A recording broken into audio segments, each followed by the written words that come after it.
সাংবাদিক বন্ধুরা সকাল পর্যন্ত জিজ্ঞেস করছেন দিলীপ দা কোন মঞ্চে থাকবেন। সবাই জানতো পশ্চিমবাংলায় 21 জুলাই একটাই মঞ্চ হয়, ধর্মতলা। খড়গপুরে একটা মঞ্চ হতে পারে, কি চমৎকার, এটাই চমৎকার। খড়গপুরেও শহীদ স্মরণ হবে, 13 জন নয় 250 জন শহীদকে শ্রদ্ধাঞ্জলি দিচ্ছি আজকে আমরা। তাই যারা মাঝখানে কনফিউশন তৈরি করেছে, কর্মীদের বিভ্রান্ত করেছিল দিলীপ ঘোষ টিএমসিতে যাবে, যারা বলেছিল তারা ডিম ভাত খাওয়া পারে। বিজেপির কোন কর্মী বিশ্বাস করেনি, কিন্তু মাথায় একটু সন্দেহ।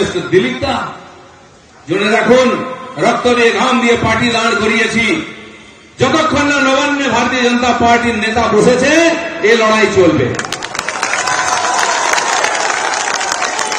10 বছর আগে বিজেপিতে দিলীপ ঘোষ জয়েন করেছিল, সেদিন একজন সাধারণ কর্মী ছিল, সেদিনও পোস্টার মেরেছে, সেদিন ঝান্ডা মেরেছে। 10-12 বছর হয়ে গেছে, সব দায়িত্ব পালন করেছি রাজ্য থেকে কেন্দ্র। আজকেও আমি একজন কর্মী আছি, তাই সকাল থেকে আমার কর্মীদের সঙ্গে আমি রাস্তায় ঝান্ডা বেঁধেছি, আপনারা দেখেছেন। আর দিলীপ ঘোষ ক্ষমতায় যতদিন না বিজেপি আসছে লড়াই করবে কর্মী হিসাবে, ক্ষমতায় বিজেপি বসলেও কর্মী হিসাবে লড়াই করবে এই বাংলাকে সোনার বাংলা বানাবে। তাই বন্ধুগণ, কিছু ইউটিউবার, কিছু রিপোর্টার, কিছু বুদ্ধিজীবী ইদানিং খুব হিতৈষী হয়ে গেছেন, আপনজন হয়ে গেছে। বিজেপি আমাদের চেয়েও বেশি ভালোবাসে, বিজেপি নিজের মা বাপের চেয়েও বেশি ভালোবাসে, আর সকাল সন্ধ্যা আমাদেরকে বিভ্রান্ত করে, এ চলে যাচ্ছে ও চলে যাচ্ছে। কিছু কিছু বেজম্মা আছে, তারা বলে টিএমসি কি করা উচিত, আরএসএস এর কি করা উচিত, দিলীপ ঘোষের কোথায় যাওয়া উচিত, তাকে কি টাইট করা উচিত। আরে বেজম্মার দল, বিজেপি চিনতে তোদের আরো কয়েক পুরুষ লাগবে। জেনে রাখুন, তাবেদার বুদ্ধিজীবী এর থেকে সাবধান থাকবেন, চাটুকার সাংবাদিক সাবধান থাকবেন, ভ্রষ্টাচারী নেতা এর থেকেও সাবধান থাকবেন। বিজেপি যারা বসে আছে কারো নামে কোনো কমপ্লেন করতে পারবে না কেউ। লড়াই করেছি দিলীপ ঘোষ, 28টা কেস আমি লোকসভায় লিখে দিয়েছিলাম, বাকি কোন কোর্টে কত কেস আছে আমি জানি না। কেউ বলতে পারবে না দিলীপ ঘোষ ঘুষ খেতে গিয়ে, কাটমানি খেতে গিয়ে, কোন মহিলার হাত ধরে টেনে কেস খেয়েছে, বা কারো জমি নিয়ে নিয়েছে, কারো চাকরি খেয়ে নিয়েছে, কারো রেশনের চাল খেয়ে নিয়েছে, বলতে পারবে না। বিজেপির কোন কর্মীর বিরুদ্ধে বলতে পারবে না। যারা আজকে নাটক করছিল ধর্মতলায়, তাদের প্রত্যেকটা দাগি, জামা কাপড় নয় আন্ডারওয়্যার পর্যন্ত দাগি হয়ে গেছে। দিদিমণির খালি কাপড়টা সাদা, বাকি পুরো শরীর কালো হয়ে গেছে। হ্যাঁ, রেনকোট পরে স্নান করেন তো জল লাগে না। কেষ্ট বিষ্ণু বিষ্ণু সব গেল, সবাইকে পাকে ফেলে দিয়েছেন উনি ধাক্কা মেরে। নিজে কিন্তু ঠিক আছেন আমি বলছি না। তার ছোট্ট ভাই কুণাল ঘোষ, যার আমার প্রতি খুব ভালোবাসে, আজকেও কষ্ট পেয়েছেন, দিলীপ ঘোষকে অত্যাচার করা হয়েছে, এই করা হয়েছে, এই ছিলেন ওই ছিলেন। আমার মা বলতো তোর জীবনে কষ্ট আছে, সারা জীবন সুখ নাই, কি করবো, এই আছে ভগবান লিখে দিয়েছে, তোর কষ্টে মানুষ কাঁদবে না, কুকুর ছাগল কুকুর বিড়ালও কাঁদবে। আজ কাঁদছে কুকুর বিড়াল দিলীপ ঘোষের কষ্ট। সেই জন্য বন্ধুগণ, এই যে বিজেপি দেখছেন, এ বিজেপি হঠাৎ বিজেপি নয়, আকাশ থেকে পড়েনি, মাটিতে পা আছে, আকাশে মাথা আছে, বুক চিতিয়ে আছি 56 ইঞ্চি, লড়াই চলবে। আর এই মেদিনীপুর শহীদদের বিপ্লবীদের ভূমি, এই জঙ্গলমহল যেখানকার ভাইরা এসছেন একবেলা পান্তা খেয়ে, একবেলা মুড়ি খেয়ে, মাথা উঁচু করে মাথায় গামছা বেঁধে ভারতীয় জনতা পার্টির কাজ করছেন। এদেরকে টিএমসি গত 15 বছর ধরে শোষণ করছে, তার আগে সিপিএম করেছে, তার আগে কংগ্রেস করেছে। 70-72 বছর ধরে এই জঙ্গল মহলের মানুষ বঞ্চিত। অথচ এই মেদিনীপুরের মানুষ সবচেয়ে বেশি ত্যাগ করেছে বিপ্লবী আন্দোলনে, স্বাধীনতা আন্দোলনে। দেখুন, অন্যান্য জায়গায় যান, সিনেমা স্টারদের ফটো দেখবেন, মূর্তি দেখবেন, মেদিনীপুর শহরে, খড়গপুর শহরে, কাঁথি তমলুক পর্যন্ত পাড়ায় পাড়ায় বিপ্লবীদের বেদি দেখবেন, বিপ্লবীদের মূর্তি দেখবেন পাড়ায় পাড়ায়। তারা জীবন দিয়েছেন বম বন্দুক নিয়ে। বন্ধুগণ, তাই আমাদেরকে বিপ্লব পড়াতে আসবেন না। কার নাকি আন্দোলন লগ্নে জনম জানি না, কি আন্দোলন করেছেন তিনি, চলবে না চলবে না। আজ পশ্চিমবাংলায় কিছুই চলবে না, স্কুল কলেজ হসপিটাল সব বন্ধ, কিছুই চলবে না। তাই বিজেপির লোকেরা মনে রাখুন, বিশ্বাস, পার্টির প্রতি বিশ্বাস, পরস্পরের প্রতি বিশ্বাস আর নিজের আত্মবিশ্বাস, এটাই আমাদের টিমকে, আমাদের পার্টিকে এগিয়ে নিয়ে গেছে, এটা ভুলবেন না। অনেক আসবে এই যারা আজকে আপনাদের বিভ্রান্ত করছে, হঠাৎ বন্ধু হয়ে গিয়ে ইউটিউব দিয়ে এরকম সাংবাদিককে যেমন বাড়ির সামনে রুটি দিলে কেউ কেউ সকালবেলায় লেজ লড়ায়, এদেরকে রুটি দিয়ে কেনা যায়, পয়সা দিয়ে কেনা যায়। বিশ্বাস করবেন না এই বেজন্মাগুলোকে, এরা আপনাকে বিভ্রান্ত করতে আসছে। আমি জিজ্ঞেস করি আপনাদেরকে, 19 সালে আমরা 41% ভোট পেয়েছিলাম, 18 এমপি জিতেছিলাম। বলুন কজন ইউটিউবার ছিল বিজেপির জন্য? কজন সাংবাদিক ছিল? কটা চ্যানেল ছিল? কটা পেপার ছিল?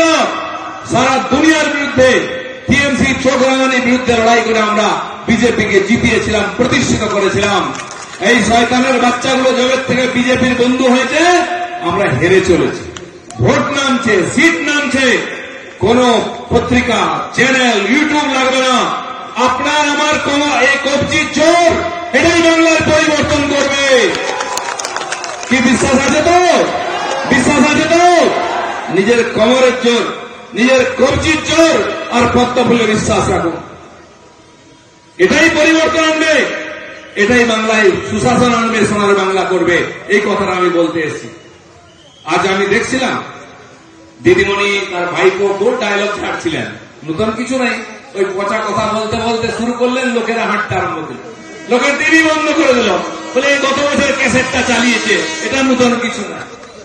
হিন্দু, হঠাৎ হিন্দু যাচ্ছেন, হিন্দু হয়ে গেলেন। বাবা জগন্নাথ মন্দির তৈরি করলে কে হিন্দু হয় না? আপনারা হিন্দু নন। হিন্দু একটা সংস্কার, জীবন পদ্ধতি, ছোটবেলা থেকে শিখতে হয়। অনাভ্যাসের টিকা চটচড় করে, হঠাৎ যদি মন্দিরে গিয়ে তিলক লাগান না, শুকিয়ে গেলে চটচড় করে, বলে বাবা কি হচ্ছে? তাই হয়েছে। আমি এমনি বলছি না। জগন্নাথ মহাপ্রভুর দেখুন, এই যে জগন্নাথ, তার হাত নাই, তার পা নাই, তিনি কোথাও যান না, হাত তুলে আশীর্বাদও করতে পারেন না। কি আছে? দুটো বড় বড় চোখ, চকানয়ন, বড় বড় চাকার মতো চোখ। উনি সব দেখেন, কে ধর্ম মারছে, কে চুরি করছে, কে কাটমানি নিচ্ছে, কে সিন্ডিকেট চালাচ্ছে, কে চাকরির টাকা নিয়েছে, সব জানেন। তাই বড় বড় চোখ করে আমাদের একটু এগিয়ে গেলে আপনারা যেখানে নামলেন, এখানে প্রভু বসে আছেন, জগন্নাথ মহাপ্রভু, সব দেখছেন। তাই দিদিমণি যখন জগন্নাথ মন্দির উদ্বোধন করতে গেলেন, তাকে বলা হয় নারকেল ভাঙুন। পন্ডিতজি নারকেল দিলেন, কোনদিন নারকেল ভাঙেননি। কেমন নারকেল ভাঙছেন? যেন পেটো মারছে। পেটো মারতে দেখেছেন কিনা পাড়ার মস্তানদের? মারলো, পেটো গড়িয়ে চলো, বেচারা ছুটে ছুটে আবার স্বামীজি চিন্ময় মিশনে তুলে নিয়ে আবার পেটো মারছে, নারকেল ভাঙতে জানে না। আবার বলছে কালী দুর্গা, কেন বিজেপি বলছে? অবশ্যই বলবো, জয় শ্রীরামও বলবো, বলো জয় শ্রীরাম, জয় মা কালী, জয় মা দুর্গা। মহারাজ রামচন্দ্র, তিনি আদর্শ রাজা ছিলেন, তার নামে রামরাজ্য। গান্ধীজি বলেছেন সেটা আমাদের স্বপ্ন। তিনি একজন রাজা আবির্ভূত হয়েছিলেন, আর মা দুর্গা, মা কালী, তার আশীর্বাদে এই সমস্ত বিঘ্ন কেটে যাবে। বাংলায় আমরা সুরাজ্য প্রতিষ্ঠা করব, সব বলবো, কিন্তু জয় বাংলা বলবো না। বাংলাদেশ থেকে স্লোগান নিয়ে আসবেন, বাংলাদেশ থেকে ভোটার, অনুপ্রবেশকারী রোহিঙ্গা মুসলমান নিয়ে আসবেন। দরকার হলে আপনার কথায় যদি লোক না আসে, হিরো হিরোইন নিয়ে এসে প্রচার করবেন, দিয়ে এখানে সোনার বাংলা করবেন। পশ্চিম বাংলাদেশ মানবার চক্রান্ত চলছে, তার বিরুদ্ধে আমরা লড়াই করছি। এ লড়াই শুরু হয়েছে, 250 জন প্রাণ দিয়েছে বন্ধুগণ। তাই আজকে দিদিমণি একটা গল্প দিচ্ছেন। আগে বাঙালির কথাটা বলি, বাঙালি বাঙালি। আচ্ছা, বাংলা ভাষার জন্য মমতা ব্যানার্জি কি করেছেন? কিছু তাবেদারকে পুরস্কার দিয়েছেন, যারা অন্যের লেখা জাল করে লিখেছে, পুরস্কার পেয়েছে, তার তাবেদারি করে তার নামে গল্প লিখেছে। বাংলা ভাষাকে সম্মান দিয়েছেন নরেন্দ্র মোদী, তাকে ধ্রুপদী ভাষার প্রতিষ্ঠা দিয়েছেন, স্বীকৃতি দিয়েছেন। ভারতের কয়েকটি ভাষা মাত্র আছে, তার মধ্যে বাংলা ভাষা। আপনি কেন্দ্রের মন্ত্রী ছিলেন, কেন করেননি? 14 বছর ছিলেন, কেন করেননি? ঘুমুচ্ছিলেন, এখনো বাঙালি দেখাচ্ছেন, দেখাবেন না। যে আরজি করার মেয়েটি গণধর্ষণ করে হত্যা করা হলো, সে বাঙালি ছিল না? কসবা ল কলেজে যে মেয়েটিকে ধর্ষণ করা হলো, সে বাঙালি ছিল না? জোকা ম্যানেজমেন্ট কলেজে যে মেয়েটির ধর্ষণ হয়েছে, সে বাঙালি ছিল না? বাগচুইতে 10 জন মহিলাকে পুড়িয়ে মারা হলো, সে ছিল না বাঙালি? তারা কে বাঙালি? কোথা থেকে বাঙালি দেখাচ্ছেন আপনি? প্রত্যেক দিন বাংলার গ্রামে গঞ্জে 100 মহিলা ধর্ষিতা হচ্ছে, খুন হচ্ছেন, তারা বাঙালি নন? আপনি বাঙালি দেখাবেন না। নিজের বাড়িতে নিয়ে আসছেন পাঞ্জাবি বউ, নিজের বাড়িতেও বাঙালি। আরো মজার ব্যাপার, উনার লোকেরাও বাংলা বোঝে না, তাই অর্ধেক ভাষণ হিন্দিতে দিয়েছেন, শুনেছেন? আমি বাংলা যা 12টা বাজিয়েছেন, আপনি বাংলা শুদ্ধ বলতে পারেন না, হিন্দির আর হাত পা ভাঙবেন না। অনেক কষ্ট দিয়েছেন, খড়গপুরের লোকেরা হেসে মরে যাচ্ছে ভাষণ শুনে। তাই আপনার এই বিচারিতা, এই ডবল গেম, এই দোকলাপন বন্ধ করুন। এইসব বলে বাঙালিকে আর বেশি আর বোকা বানাবেন না। তাই বন্ধুগণ, উনি একটা নতুন ঠান্ডা শুরু করেছেন, বাংলাদেশি আর বাঙালি। বাংলা বললে কি আমরা বিদেশি? বাংলা বললে বিদেশি নয়, বাঙালি আর বাংলাদেশি এই দুটোকে মমতা ব্যানার্জি গুলিয়ে দিচ্ছেন। বাঙালি বলে বাংলাদেশিকে বাঁচাতে পারবেন না।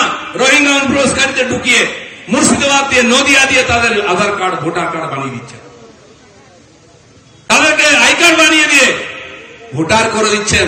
তারা সারা দেশে ছড়িয়ে গেছে, সিমিয়া, আল কায়দা, জামাতের সদস্য হয়ে তারা ওখানে উগ্রপন্থী ক্রিয়াকলাপ করছে, এন্টি সোশ্যাল কাজ করছে। আজকে রাজ্যে রাজ্যে যে বুলডোজার চলছে, কার উপরে? এই বাংলাদেশিরা কলোনি তৈরি করেছে, রেলের জায়গা, পিডব্লিউডির জায়গা, সরকারি জায়গা। যোগী বাবা 500 গজ, 500 একর জায়গা ডিফেন্সের 50 বছর ধরে দখল করা ছিল, 17টা গ্রাম বুলডোজার দিয়ে গুঁড়িয়ে দিয়েছে। ওখানকার বিশ্ব শর্মা আসামের যত অনুপ্রবেশকারী মুসলিম বস্তি ভেঙে দিয়েছে। মধ্যপ্রদেশ, দিল্লিতে শুরু হয়েছে, ফাঁকা করো। তারা স্বীকার করছে, হ্যাঁ আমরা ইসলাম চাকরি করতে 10 বছর আগে, আর থাকবো না, বাংলাদেশে যাবো। কে ডেকেছিল তোদেরকে? বুলডোজার যাবে উপর দিক দিয়ে। তাই এখন পালাতে আছে। মমতা ব্যানার্জি বাঙালির জন্য করছেন না, বাংলাদেশিদের জন্য করছেন। পরিষ্কার শুনে রাখুন মমতা ব্যানার্জি, একটা বাংলাদেশিকে আঁচলের তলায় লুকিয়ে রাখতে দেবো না, গলা ধাক্কা দিয়ে বার করব। এবং যে টিএমসির নেতা, মন্ত্রী, মুখ্যমন্ত্রী, চামচা বেলচা যেই হোক, যদি বাংলাদেশিদের বাঁচাবার চেষ্টা করে, বাংলাদেশের বাড়িতেও বুলডোজার চলবে, ওই নেতার বাড়িতেও বুলডোজার চলবে, দুটোকে বান্ডিল করে বাংলাদেশে পাঠানো হবে। আমাদের ভিডিও ভালো লাগলে লাইক এবং শেয়ার করুন, কমেন্ট সেকশনে গিয়ে জানান আপনাদের মতামত। আরও ভিডিও পেতে আমাদের চ্যানেল সাবস্ক্রাইব করুন এবং প্রতি মুহূর্তে খবরের আপডেট পেতে প্রেস করুন বেল আইকন।